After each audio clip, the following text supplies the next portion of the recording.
నమస్తే, జై శ్రీరామ్. మన తెలుగు సోదరులందరికీ ఒక చిన్న విన్నపం ఏంటంటే, సికింద్రాబాద్ ముచ్చాలమ్మ గుడిలో ఒక ముస్లిమోడు పోయి ఎట్లయితే అమ్మవారిని తన్ని ఇరగొట్టిండో, ఇక్కడ మణికొండ ఈ కుపాలగూడ గ్రామానికి సిటీప్రైట్ హోటల్ ముంగట ఇక్కడ అమ్మవారి గుడిలో ఇవాళ శుక్రవారం నమాజ్ చేసి 4 గంటల ప్రాంతంలో అమ్మవారి గుడి దగ్గరికి వచ్చి అమ్మవారి గుడి ముంగట గేట్ ముంగట నించొని కాకరించి అమ్మవారి పైన ఉంచిండు. అమ్మవారి పైన ఉంచితే ఆ సీసీ కెమెరాలో ఫుటేజ్ రికార్డ్ అయింది.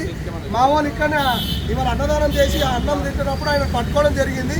ఆయనని పిఎస్కి తీసుకెళ్ళడం జరిగింది. పోలీసు వాళ్ళు ఆయనకి ఎలాంటి శిక్షలు వేస్తారు ఏందనేది ఏం చెప్పకుండా ఒక నోటీస్ మాకు పేపర్ అయితే వేసి ఇచ్చినారు.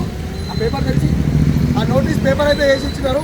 ఇక్కడున్న చుట్టుపక్కల హిందూ ఆయన కానీ బజరంగ్ దళ్ కానీ ఇక్కడున్న కార్యకర్తలు కానీ మన తెలుగు వాళ్ళు ఈ గుడికి వచ్చి ఇక్కడున్న ముస్లిం సోదరులు గిట ఆయనని కాపాడి పంపించే ప్రయత్నం చేసిరు.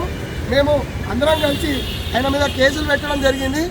ఇటు విషయాన్ని మన హిందూ ఆర్ఎస్ఎస్ కానీ అందరు తెలుగు వాళ్ళు కానీ వచ్చి గుడి గురించి పట్టించుకోవాలని చెప్పేసి వచ్చి గుడి గురించి ధర్నా చేసి ఇలాంటి సంఘటనలు మళ్ళీ ఇంకోసారి జరగకుండా ఇలాంటి ముస్లిం సోదరులు వచ్చి లోపల తన్ని అమ్మవారిని విగ్రహం తన్నడం కానీ ఉంచడం కానీ ఇలాంటివి తరచుగా జరుగుతున్నాయి. కాబట్టి దీనిపైన భారీ ఎత్తున యాక్షన్ తీసుకోవాలని చెప్పి మనవి చేసుకుంటున్నాను. ఇక్కడ ఉన్న చాలామంది హోటల్ వాళ్ళు గిట్ట ఆయన ముస్లిం ఆయనకి మద్దతు చెప్పి పంపించడానికి చాలా ప్రయత్నం చేశారు. కానీ మా సోదరులు అందరూ కలిసి ఆయనని పట్టుకొని ఆయన బట్టలు ఇప్పించి పిఎస్కి తీసుకెళ్ళారు. ఇటు విషయాన్ని గమనించి అందరు రావాలని చెప్పి నా మనస్ఫూర్తిగా కోరుకుంటున్నాను. శ్రీరామచంద్ర భగవానికి జై.